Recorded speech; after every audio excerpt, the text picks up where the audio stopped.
नमस्कार दोस्तों, मैं सुमित चावला स्वागत करता हूं अपने शो द सुमित चावला में।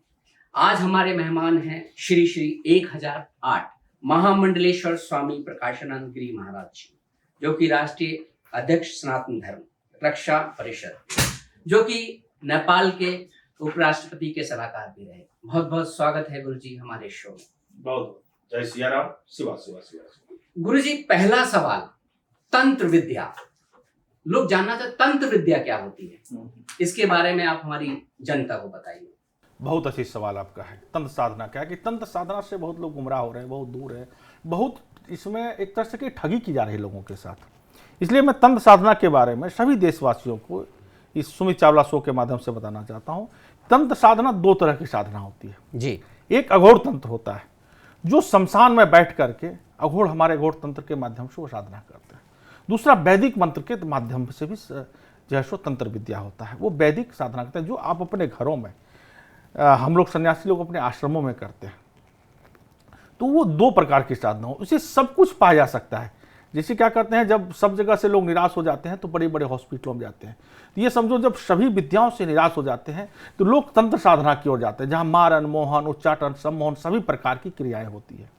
लेकिन लोगों के मन में क्या है कि निगेटिव का भाव बसा हुआ है। सम्मोहन का मतलब लोग सोचते हैं कि किसी को सम्मोहित कर लिया जाए। नहीं, सम्मोहन का मतलब क्या है कि पति पत्नी है, आपस में कलेश हो गया, जहां परिवार खत्म होने के कगार पर है, वहां जाकर के ऐसी विद्याएं करके एक दूसरे के प्रति सम्मोहन कराना, एक प्रति से प्रेम कराना, वो क्रियाएं की जाती है। कई लोग क्या है कि पैसों के चक्कर में और कुछ उल्टा करते हैं, लेकिन उसको मैं नहीं मानता, वो नहीं करना चाहिए, क्योंकि साधना आपकी नष्ट हो जाती है। फिर जो भी इस साधना में है, तंत्र साधना में है, उनको मैं बताना चाहता हूँ, कोई ऐसा काज आप निगेटिव काज मत करिए, किसी लोभ में, लालच में, पद के प्रतिष्ठा के लालच में, आपकी साधना खत्म हो जाएगी। साधना मतलब ये तंत्र साधना जो होती है, आप समझो जैसे आप एक पैसा या बैंक में जमा कर दिया और चेक काटते जाओ एक दिन खत्म हो जाएगा। जी गुरु जी। तो इसके लिए हमें हमेशा वह एक दो एनर्जी करनी पड़ती है। एक हमें इकट्ठा करना पड़ता है, एक लोगों को बांटना पड़ता है। हम अपने लिए जब तंत्र साधना करते हैं तो हम क्या करते हैं, एनर्जी को इकट्ठा करते हैं, और जब दूसरे के लिए करते हैं तो वह एनर्जी हमारी खर्च होती है। तो कभी आप बहुत ध्यान दिए होंगे, कई तंत्र साधना बहुत ऊपर चले गए और अंतिम समय में पागल हो गए, कुछ हो गए। क्यों हो गए? फिर उसमें वह भूल गया कि मुझे उसकी इकट्ठा करना है, जो था खत्म हो गया। जब खत्म हो गया, एक आप मैं संसार की बात करता हूँ, किसी बात बहुत बड़ा धन है, एक खत्म हो गया तो धीरे धीरे पागल हो जाता है। मैं क्या जिया, ये लाइफ स्टाइल में मैं जिया, ये सोना, ये चांदी, जेवर, आज मेरे पास कुछ नहीं है। उसी तरह साधु के पास क्या होता है, आपके पास साधन होता है, हमारे पास साधना होता है। अगर मेरी साधना खत्म हो गई तो मैं उसी तरह विचुप्त हो जाऊंगा, पागल हो जाऊंगा। तो साधना हमेशा इकट्ठा करना चाहिए, तंत्र साधना इकट्ठा करना चाहिए। उसमें कई प्रकार के तांत्रिक साधना होता है, जैसे कोई बगलामुखी का है, जैसे हम लोग बगलामुखी का तंत्र साधना करते हैं, कोई और माता का 10 महाविद्या होते हैं। तो गुरुजी, आजकल बगलामुखी माता के पीछे भी बहुत सारी साधनाएं होती, उसमें क्या? बहुत बढ़िया प्रश्न किया। माता बगलामुखी जो है, सभी चीजों को देने में सामर्थ्य है। खास करके आपको राजयोग चाहिए तो आप देखेंगे जितने आजकल के मंत्री, विधायक, सांसद, राष्ट्रपति, प्रधानमंत्री सब माता बगलामुखी की ओर चलते हैं, क्योंकि आज एक आप समझो छोटी सी बात की कलयुग की माता है। आपको जो चाहिए इमीडिएटली चाहिए। हम लोग दावा करके किसे कहते हैं कि आपको 48 घंटे फायदा होगा, तो 48 घंटे में होता है उसको। आपको अगर धन चाहिए, संपदा चाहिए, उसके लिए आप माता बगलामुखी साधना करते हैं। व्यापार में वृद्धि चाहिए, अलग अलग मंत्रों के द्वारा है, जिस मंत्रों की चर्चा नहीं की जा सकती है। लेकिन आपको किसी को मान लिया शत्रु का नाश ऐसा नहीं कि किसी व्यक्ति का नाश, अपने अंदर भी बहुत शत्रु है। काम, क्रोध, लोभ, मोह, मत्सर, घृणा, ये सब हमारे शत्रु हैं, जो हमें आगे नहीं बढ़ने देता है कि भाई फलाना आदमी आगे बढ़ गया, मैं वही सोचते रह रहा हूं। बाहरी शत्रुओं का नाश के लिए माता बगलामुखी का जप किया जाता है। हमें किसी प्रकार की भय है, पता नहीं हमारे पर FIR हो जाए, पता नहीं मेरे पर कोई हमला कर दे, तो उस भय का नाश के लिए किया जाता है। गुरुजी, कुछ दिन पहले आपने 9 दिन का यज्ञ किया, उसमें देश विदेश के लोग उसमें आए। आजकल विदेशी लोग भी बहुत इसके पीछे पड़े हैं, क्या कारण है? नहीं, उसमें केवल विदेश के ही लोग थे। अभी बनारस की जग की आप चर्चा कर रहे हैं जी, जहां केवल विदेश के हमारे महामंडलेश्वर थे और विदेश के ही सारे शिष्य थे। उसमें कुछ सेवादार आपको इंडियन दिखे होंगे, लेकिन जितने महामंडलेश्वर से लेकर जितने उसमें संत थे सब विदेशी थे। वह भी माता बगलामुखी के बड़ी आकर्षित थे और उनको लगा कि एक बार मुझे माता बगलामुखी का, उनके यहाँ 9 दिनों का नवरात्रा में, मैंने गुप्त नवरात्रा में, कि हमारे लिए आप जो है सो तंत्र विद्या के माध्यम से जग किया जाए, जहाँ 2.5 क्विंटल मिर्ची का और अनेक औषधियों का वहाँ मैंने हवन किया। और वो लोग बड़े प्रभावित हुए उससे कि ऐसा कैसे हो सकता है, जब हम 2 मिर्च जलाते हैं तो पूरे मोहल्ले में हो जाता है। 2.5 क्विंटल मिर्च जल गया। तो आज देश ही नहीं पूरा विदेश के लोग माता बगलामुखी के प्रति आकर्षित होना चाहिए। आपको कुछ भी चाहिए, मैंने अभी कह रहा था, आपको शत्रु का विनाश चाहिए, भय चाहिए, व्यापार में वृद्धि चाहिए, राजयोग चाहिए, या धर्म अर्थ काम मोक्ष कुछ भी चाहिए, सब में सामर्थ्य है माता बगलामुखी। और माता बगलामुखी के साधना से ही सब कुछ आप पा सकते हैं। और उसके बिना आप समझिए कि मैं कुछ विशेष कर पाऊं तो समझिए ये विशेष माता हो गई। जब आप कुछ विशेष चाहते हैं कि मैं विधायक हूं लेकिन मैं चाहता हूं मंत्री बनूं, मुख्यमंत्री बनूं और बड़े पदों पर केंद्रीय मंत्री जाओ, उसके लिए माता बगलामुखी। आप कारोबार आपका लाखों में आप चाहते नहीं करोड़ों अरबों में हो जाए, उसके लिए माता बगलामुखी आपकी कृपा आवश्यक है। आप चाहते हैं मेरा कारोबार जिला में है, धीरे धीरे मेरा राज्य में हो, देश में हो और पूरे विश्व में फैले, उसके लिए माता बगलामुखी की कृपा जरूरी है। नहीं तो कार्य तो सबके चलते हैं, लेकिन माता बगलामुखी की कृपा का आप विस्तृत नहीं हो सकते, बहुत बड़े नहीं कर सकते। जिस पर माता बगलामुखी की कृपा है वो कहीं से कहीं पहुंच सकते हैं। गुरुजी एक और सवाल, आजकल रुद्राक्ष अलग अलग तरह के, उन रुद्राक्ष के बारे में आप कुछ बताइए। एक मुखी, दो मुखी, पांच मुखी, ये जो इससे क्या फायदा होता है और क्या कौन सा पहनना चाहिए, वो क्या उसके बारे में थोड़ा। रुद्राक्ष फायदा ही देता है, रुद्राक्ष नुकसान नहीं देता है, क्योंकि यह शिव के अंशों से बना है जी। अब रुद्राक्ष 3 तरह के होते हैं जी। रुद्राक्ष जो हमारे नेपाल में मिलते हैं वो रुद्राक्ष, नेपाल के ही रुद्राक्ष को धारण करना चाहिए।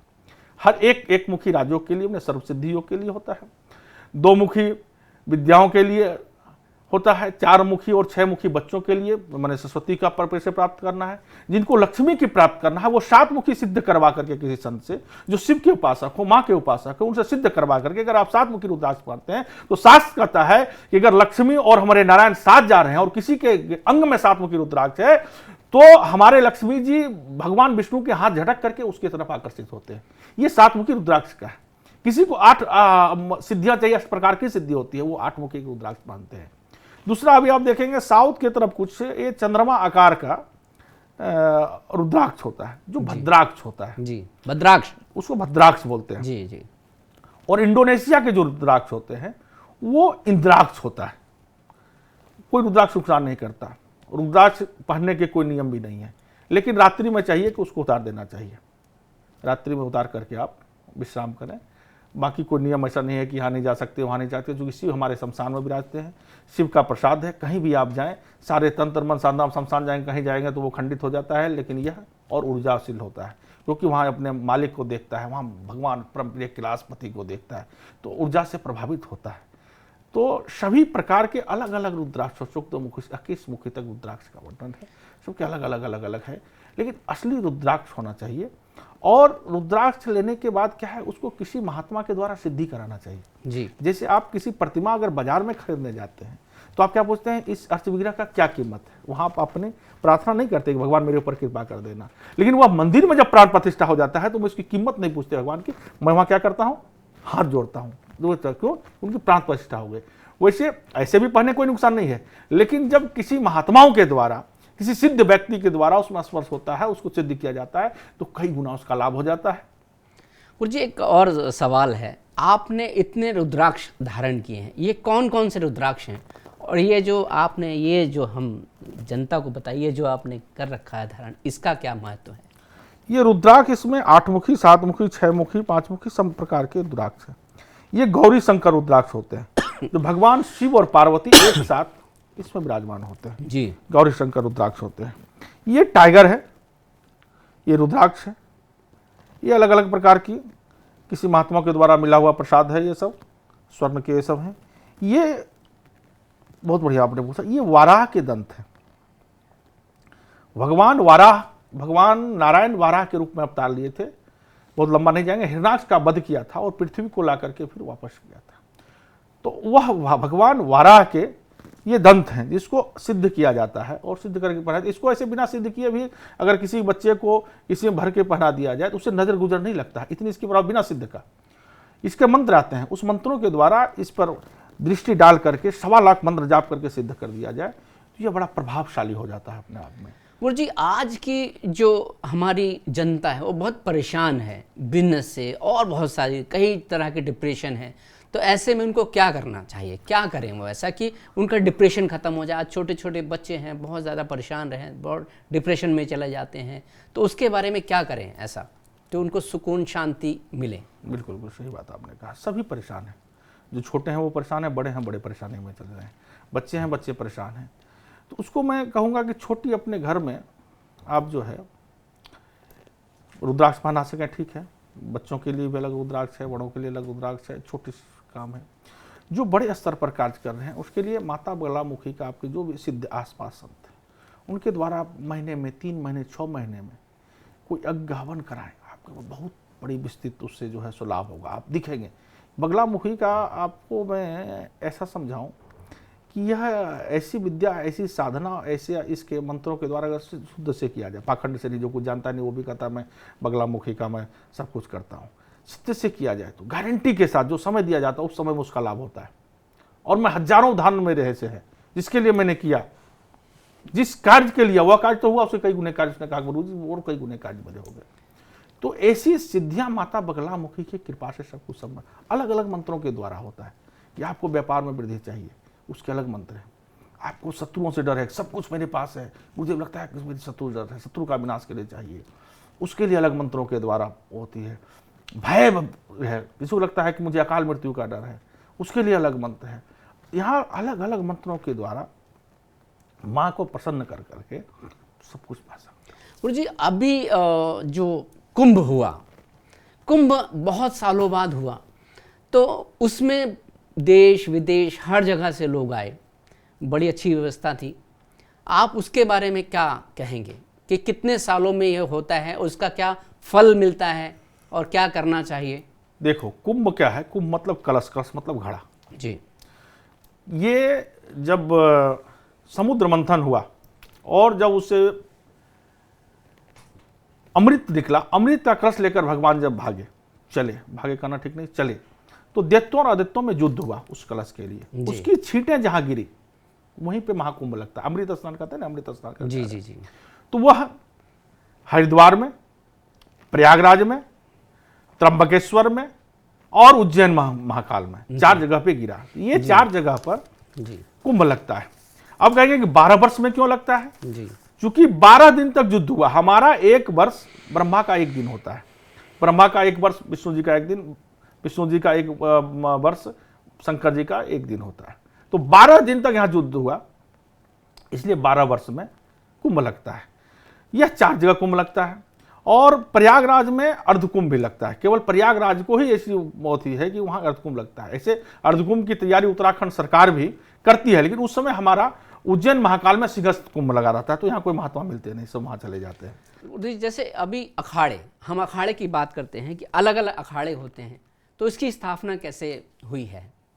पहले क्या है, जो ये संन्यास परंपरा था जी, वो केवल शंकराचार्य जी के माध्यम से होता था। शंकराचार्य जी संन्यास देते थे और केवल ब्राह्मणों को मिलता था।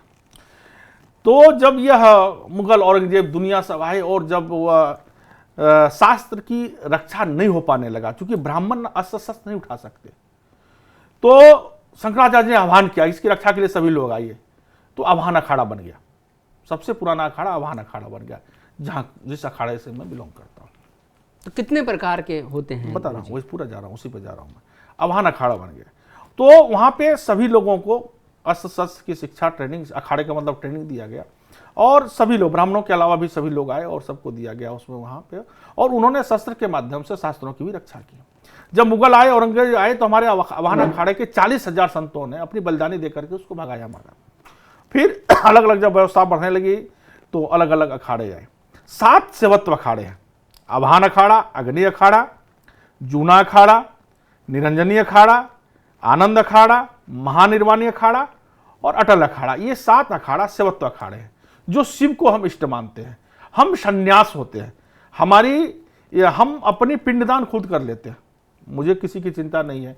मैं अपने परिवार, कुटुंबजनों, पिता, संबंधी सबके अपने कर लेते हैं और अपना भी कर लेते हैं। हम अपनी चोटी उतार देते हैं, हम अपनी जनेऊ उतार देते हैं, हम शिव के समान हो जाते हैं।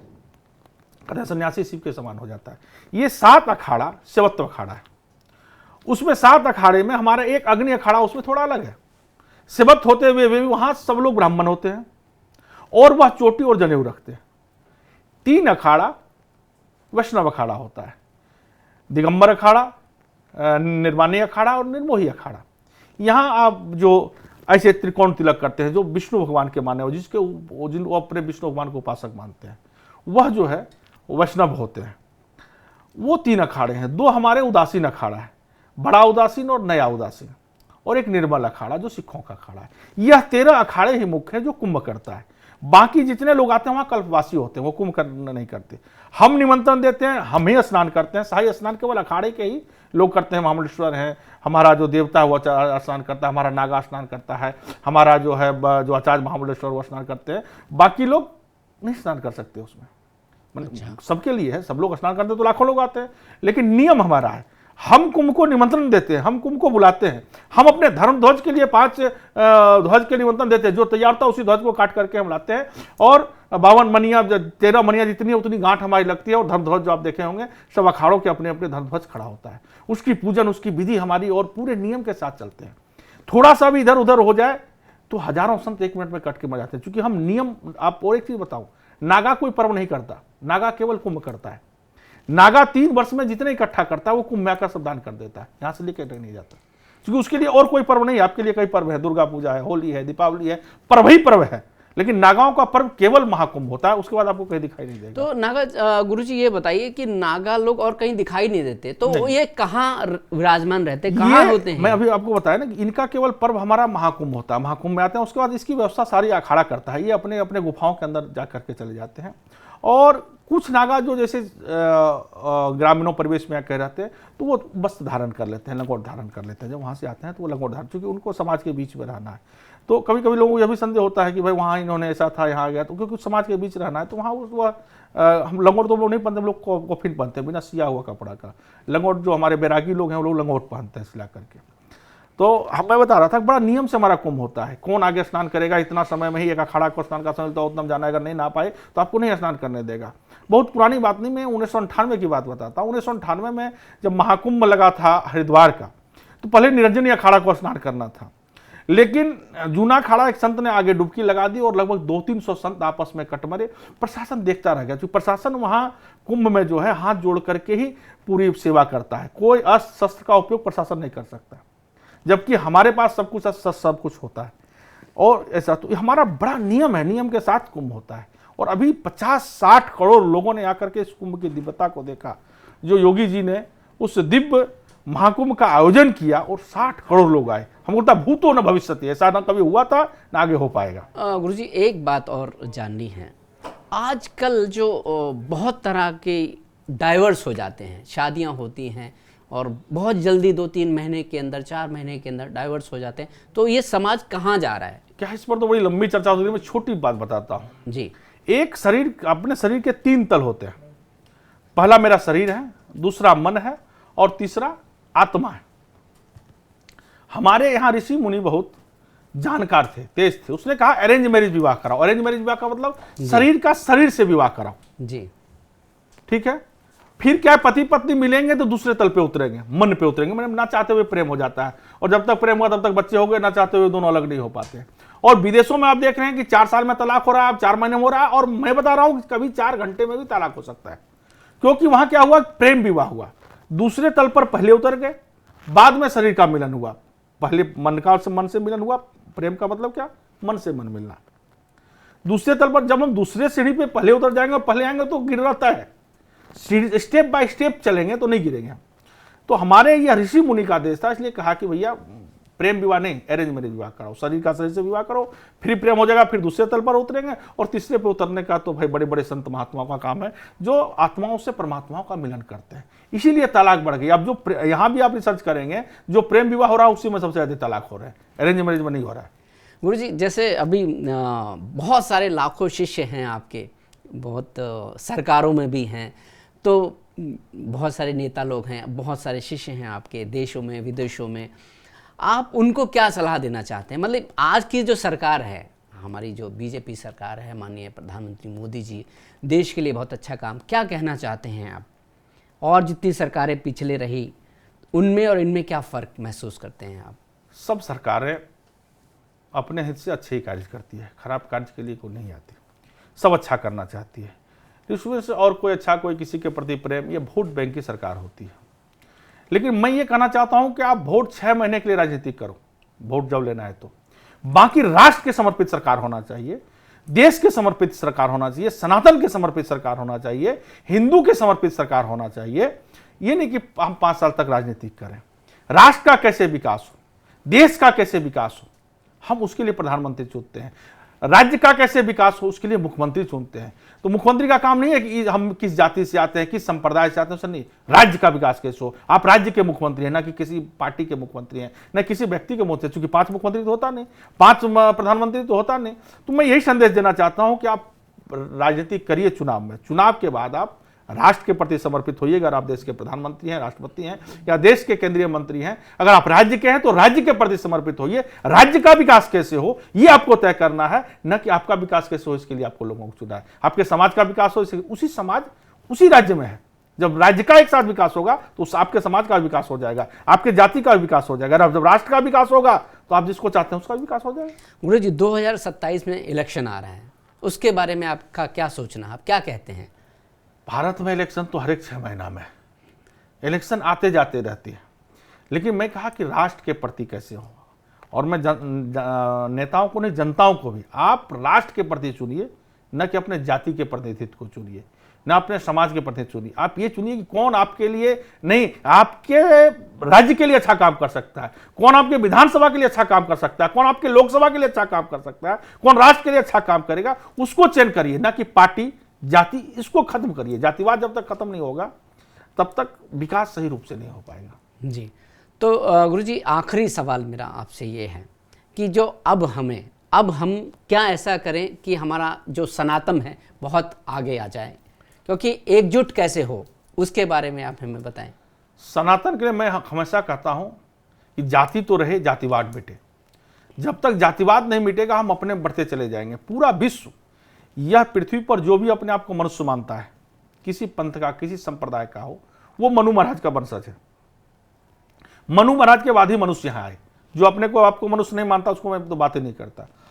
और धर्म एक है, केवल सनातन धर्म, बाकी पंथ संप्रदाय, धर्म एक ही है। तो हम क्या किए कि जब ये जातिवाद के चक्कर में आज सिमट के यहां आ गए। लोग कहते हैं अफगानिस्तान था, पाकिस्तान था। मैं कह रहा हूं अरे जो जन्म ही लिया आया मनुष्य वो सब मनु महाराज के वंशज हैं। मनु महाराज के बाद ही मनुष्य की उत्पत्ति हुई, तो फिर कहां से मतलब अफगानिस्तान, पूरे विश्व में जो जन्म लिया वो मनुष्य सनातन ही होता है। तो उसको हम जातिवाद मिटाएं। जाति रहे, जाति के बिना मेरा काम नहीं चलेगा, क्योंकि ब्राह्मणों के बिना पूजा नहीं होगा, नाई के बिना बाल कौन बनाएगा, धोबी के बिना कपड़ा कौन धोएगा, माली के बिना हमारा पौधे कौन सींचेगा, हमारे शादी ही करें तो सभी की जरूरत होती है।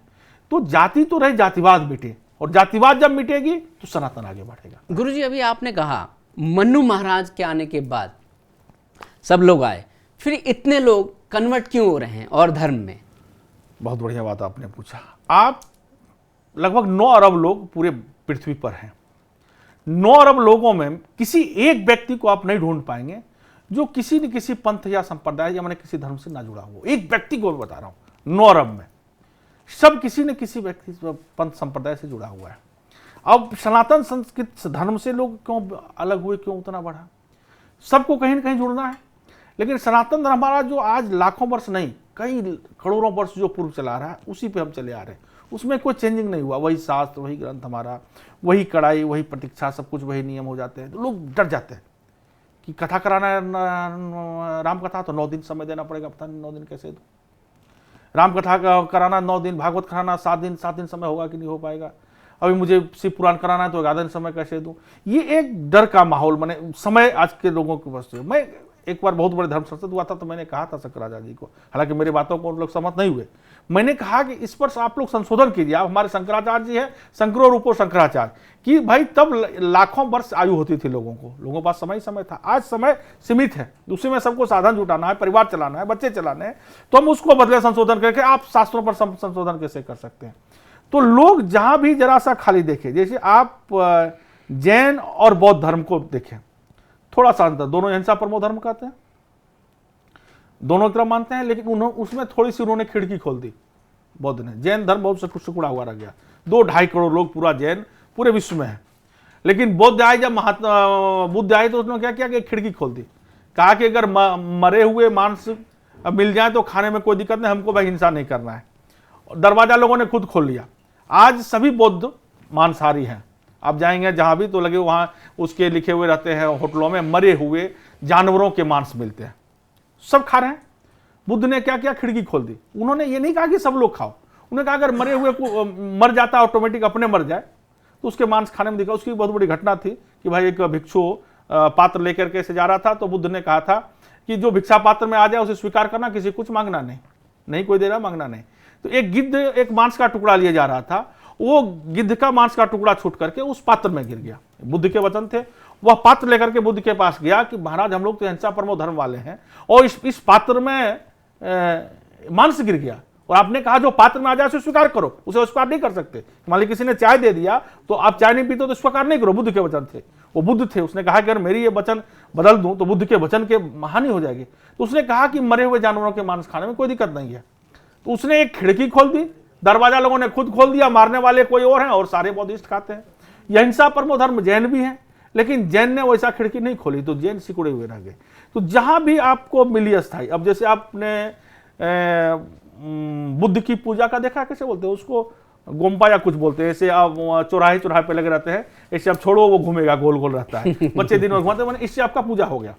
हमारे यहाँ पूजा करने क्या है कि आप भैया स्नान कियो, ध्यान कियो, खाए तो नहीं हो, ये नहीं हो तो मंदिर पूजा नहीं कर देगा। और वो चलाते चलाते वो उसकी कहते पूजा हो गए। उसने क्या है कि एक उसको सिंपल कर दिया कि हमारे यहाँ आए तो है। अब सबसे ज्यादा विश्व में कौन है जानते हैं? ईसाई। क्यों हुए? उसने क्या किया, आप चोरी करो, डकैती करो, कुछ भी करो, करो, कोई दिक्कत नहीं है। तुम खुद आओ, जूता पहने, चप्पल पहने, बेल्ट पहने और आकर के यीशु से प्रार्थना कर दो कि मैंने इतना डकैती किया, ये 10% आपको दे रहा हूं। तो गुरुजी हिंदू लोग क्यों कन्वर्ट होते हैं? वही बता रहा हूं ना। 1 नंबर का पैसा बोला आप रखो, 2 नंबर वाले में चुपचाप दान कर दो, उसके लिए पंडितों की जरूरत आपको नहीं पड़ेगा। हमारे यहाँ क्या है, आप जग कराएंगे कहेंगे आप संकल्प लो, तो आपके संकल्प, आपको लगता है कि मैं ऐसा कैसे संकल्प लूं, मैंने उसका ठग लिया था तो ये कर लो वो कर लो। तो जैसे जैसे लिबरली होते चलेंगे, किसी ने नहीं कहा भगवान नहीं है। यही भेद है। पैगंबर का मतलब क्या? पैगाम पहुंचाने वाला। उन्होंने नहीं कहा पैगंबर साहब ने कि मैं भगवान हूं, मैं ईश्वर हूं या मैं सब कुछ हूं। उन्होंने कहा पैगंबर, मैंने जो पैगाम, आज के मतलब डाकिया, जो चिट्ठी लेकर के, मैं ऊपर वाले का पैगाम लेकर के आऊं। यीशु ने नहीं कहा कि मैं भगवान हूं, उन्होंने कहा मैं पुत्र हूं। वो चिल्लाता था पिताजी पिताजी पिताजी, वो चिल्लाता था। उसने क्या कहा, मैं पुत्र हूं, नहीं कहा मैं ईश्वर हूं, मैं ईश्वर का पुत्र हूं। तो हम भी तो ईश्वर के पुत्र हैं, ईश्वर के अंश ही आप भी हैं ना। उसने नहीं कहा ईश्वर है। अब लोगों को यही समझ नहीं पाया कि भाई वो कह रहा ईश्वर का पुत्र हूं, और हमारे सनातन में आपके पिताजी अगर जिंदा है तो सारे निमंत्रण से दुनिया आपके पिताजी के नाम पर आएंगे, आपके नाम पर नहीं आएंगे। जब पिताजी गुजर जाएंगे तो मैं यही बात लोगों को कहता हूं कि ठीक है मैं उसे मानता हूं वो भगवान का बेटा है, लेकिन भगवान जब नहीं रहेंगे तब तो उसको माना जाएगा। अभी तो भाई भगवान को मानो। पैगंबर को मैं विरोध नहीं करता। पैगंबर ने कहा मैं संदेश लेके आया हूं, तो संदेश वाहक डाकिया किसी का प्रधानमंत्री की चिट्ठी लेके आ जाए तो मैं प्रधानमंत्री थोड़ा मान बैठू उसे। प्रधानमंत्री नहीं माना जा सकता ना, प्रधानमंत्री का संदेश लेकर के आया, उसे सम्मान दिया जा सकता है कि प्रधानमंत्री कैसे, लेकिन प्रधानमंत्री मानना ये हमारी मूर्खता है। तो वो संदेश वाहक थे, उन्होंने कहा कि मैं बेटा हूं। तो मेरे कहने का मतलब इसलिए कि लोग क्यों उस तरफ गए, क्योंकि जो जो जहां लिबरली दिखाई दी कि जब करना है धर्म तो जहां लिबरली दिखाई दी उधर भागे। तो सबसे आसान, सबसे वो ईसाइयों का दिखा, तो सबसे ज्यादा आज पूरे विश्व में ईसाई है। तो इसीलिए सनातन, आज भी मैं यही बोलता हूं कि सनातन में बहुत सुधार की जरूरत है। मैं अपने तो शिष्यों को कहता हूं और आपके माध्यम से और सभी बताना चाहता हूं कि आप छोड़ो ये सब। आप जिस परमात्मा को मानते हो उसको अपने गेट पे, खिड़की पे उसकी एक आप फोटो लगाओ, कैलेंडर लगाओ, जाते समय चप्पल पहने रहो, बेल्ट पहने रहो। आप जाते उसमें प्रार्थना करो कि मैं फलाने जगह जा रहा हूं, इतने समय लौट के आऊंगा। जैसे आप पिताजी माताजी को बोल के जाते हो कि मैं 7 बजे लौट के आऊंगा, 7:15 बजे आपकी घंटी बजती है, वैसे परमात्मा आपका ध्यान रखेगा और आपको पता लगेगा कि परमात्मा कृपा से आज मैं बच गया, परमात्मा कृपा से मुझे ये लाभ हो गया। तो फिर आप 30 सेकंड के बदले 30 मिनट भी दोगे और एक दिन 30 दिन देने के तैयार हो जाओगे। लेकिन पहले हम कहते हैं पहले 30 दिन दे दो, वो 30 सेकंड से भाग जाता है। मेरा कहना, पूरा ध्यान समझिए, मेरा कहने का मतलब क्या है, जैसे आप तैरना नहीं जानते हो, मैं कह रहा हूं कि आओ गंगा में उतरो, मैं तैरना सिखा दूं, और आप कह रहे हो कि मुझे तैरना सिखा दो तो मैं गंगा में उतरूं। दोनों अपने जगह ठीक है, क्योंकि आप तैरने नहीं जानते हो। आप कह रहे हो मैं तैरना सीखूं तो उतरूं, और मैं कह रहा हूं कि बिना उतरे आप सीख नहीं सकते। तो मैं उस पर नहीं जाता कि तैरना सिखा दूंगा, मैं कहता हूं कि आपको चलो मैं गंगा के किनारे छोड़ देना चाहता हूं। जब गंगा किनारे पर रहोगे, केवट के छोटे छोटे बच्चों को तैरते देखोगे तो आप स्वयं एक दिन उसमें डुबकी भी लगाओगे और स्वयं ही तैर करके पार हो जाओगे। तो मैं चाहता हूं कि आपको परमात्मा से जोड़ दूं, मैं आपको गंगा किनारे छोड़ दूं, मैं आपकी भय को दूर कर दूं मैं, और तैरना सिखाऊंगा, आप तैरना नहीं उतरोगे। लेकिन जब छोटे छोटे बच्चों को आप तैरते देखोगे, उस नाविक के बच्चे को तैरते देखोगे, उस केवट के बच्चे को देखोगे, तो आप एक दिन स्वयं ही गंगा में डुबकी लगाओगे, स्वयं ही तैर के पार हो जाओगे। तो मैं उस सूत्र में बांधना चाहता हूं, मैं एक दिन तैर के पार कराना नहीं चाहते अपने शिष्यों को। इसलिए आप 30 सेकंड का समय दो, अपने जिस परमात्मा को, जिस इष्ट को मानते हो, अपने दरवाजा के पहले उसकी प्रतिमा लगाओ, जाते समय प्रार्थना करके जाओ, वो सारी कार्य आपको करेंगे। लगेगा उसके चलते बच गया, उसके चलते मुझे ये लाभ हो गया, भगवान को मैंने कह के आया था इसलिए आ गया। और अगर आप कह के नहीं जाते तो माता पिता क्या कहता है, मुझे भोजन दो सूते, उसका क्या ठिकाना, कब आएगा नहीं आएगा। वैसे परमात्मा भी कहता है कि इसका क्या ठिकाना, तो मुझे नहीं पूछता। गुरु जी, इतने सारे हमारे ग्रंथ हैं, हनुमान चालीसा, लोग उस पर क्यों नहीं ध्यान देते? और चीज़ों में बहुत लगे हुए हैं, पैसा कमाना, ये है वो है, तो उसके बारे में क्या कहेंगे आप? क्या है पैसा कमाना? मैं कहता हूं मस्त और व्यस्त रहो, अस्त व्यस्त न रहो। व्यस्त तो जरूरी है, व्यस्तता मानसिक रूप से भी जरूरी है, शारीरिक रूप से जरूरी है। तो बहुत जरूरी है कि आपके पास धन हो, संपदा हो, ऐश्वर्य हो, क्यों नहीं हो, उससे हम विमुख नहीं है। मैं युवा क्रांतिकारी संत हूं, मैं तो कहता हूं तुम खूब धन कमाओ, लेकिन उस धन का सदुपयोग भी 10% करो। 90% तो अपने रखो, 10% सदुपयोग करो कि कोई दिख रहा है, ये गरीब है, ये वो है, तो उसकी मदद करो तुम, उसको धन का सदुपयोग हो। ये नहीं मैं कह रहा हूं मुझे ही दे दो।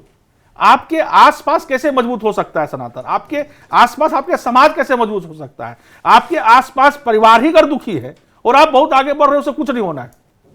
आपका समाज ही दुखी, आप आगे बढ़ रहे हो, कुछ नहीं होना है। आपका राज्य ही दुखी है और आप राज्य के सबसे बड़े व्यक्ति पर बैठे हो, राज्य के लिए कुछ करने हो, क्या होना है, कौन आपको पूछेगा भाई? इसलिए जब आप मजबूत होते हो तो एक मजबूत, जैसे वटवृक्ष की तरह आप मजबूत खड़े हो कि आपके चारों तरफ जो लोग हैं वो कंधे लगा करके आपके साथ खड़े हो। कितना बात, पहाड़ तूफान आ जाएगा, गिर जाओगे, गिरने नहीं देंगे। चारों तरफ वटवृक्ष कभी गिरते नहीं देखा होगा आपने, जीवन में नहीं देखा होगा, क्योंकि वो अपने चारों तरफ भी मजबूत करता है उसको। बाकी फल क्या अपने जाते हैं, हवा ते गिर जाती है। तो वैसे व्यक्तियों के पास है जो खुद ही बहुत ऊपर चला जाता है, एक दिन ऐसा गिरता है उसे पूछने वाला कोई नहीं। इसलिए आप बढ़ो तो वटवृक्ष की तरफ बढ़ो कि कल कितना हवा आंधी तूफान आ जाए तो आपके साथ आपके लोग खड़े हो। गुरु जी, एक बात बताइए कि तिलक लगाने से क्या होता है? तिलक क्या है? हम शिव के त्रिनेत्र, हम जीव हैं। यहाँ हमारा अज्ञा चक्र होता है। किसी आप सुई को लें, कुछ लें, पूरा शरीर पर कहीं घुमाए कोई फर्क नहीं पड़ेगा। यहाँ जब ऐसे करके अगर ऊपर से घुमाए तो फर्क पड़ेगा, मैंने आपका अज्ञा चक्र वहाँ पे है। इसीलिए तिलक हमेशा हर एक व्यक्ति को यहाँ लगाना चाहिए। उससे आपका तेज बढ़ेगा, उससे आपका ज्ञान बढ़ेगा, उससे आपकी ऊर्जा बढ़ेगी, पॉजिटिव ऊर्जा बढ़ेगी, आपका आयु बढ़ेगा, बल बढ़ेगा, यश बढ़ेगा, तेज बढ़ेगा। इसलिए तिलक हर एक व्यक्ति को लगाना चाहिए इस अज्ञा चक्र पे। अब हमारे समाज में तो कई प्रकार के तिलक, जो त्रिकोण लगाते हैं वो शिव जी के लिए लगाते हैं, और जो ऐसे त्रिकोणधारी ऐसे करते हैं वो विष्णु भगवान के लगाते हैं। लेकिन उनके यहाँ देखिए आपके ढके हुए मिलेंगे। किसी प्रकार का तिलक हो, आपका अज्ञा चक्र ढका हुआ मिलेगा। तिलक किसी प्रकार का हो, अज्ञा चक्र पे तिलक ढके होने चाहिए। क्योंकि हम ये अपेक्षा करते हैं कि भगवान की तरह मेरा भी त्रिनेत्र खुल जाए। अब शिव तो मैं हो नहीं सकता, लेकिन जीव हूँ मैं, इसलिए उस त्रिनेत्र की तरह और नेत्र की तरह बनाए अगर तिलक तो और अच्छी हो सकती है। तो इसलिए सभी को तिलक लगाना चाहिए। तिलक से बहुत फायदे होते हैं, आपको पता है, आयु, बल, यश, बुद्धि, पॉजिटिव एनर्जी, सब कुछ बढ़ता है। बहुत बहुत धन्यवाद गुरु जी, आपने इतना कीमती समय दिया। तो मिलते हैं किसी और सेलिब्रिटी के साथ। बहुत बहुत धन्यवाद गुरु जी। बहुत बहुत धन्यवाद सभी के। जय सुमित श्री राम। चावला शो के में जो भी सभी लोग जुड़े हुए हैं सबको बहुत बहुत धन्यवाद। आशीर्वाद, शिव की खूब कृपा हो, माता बगलामुखी की कृपा हो, आप सब आगे बढ़ें।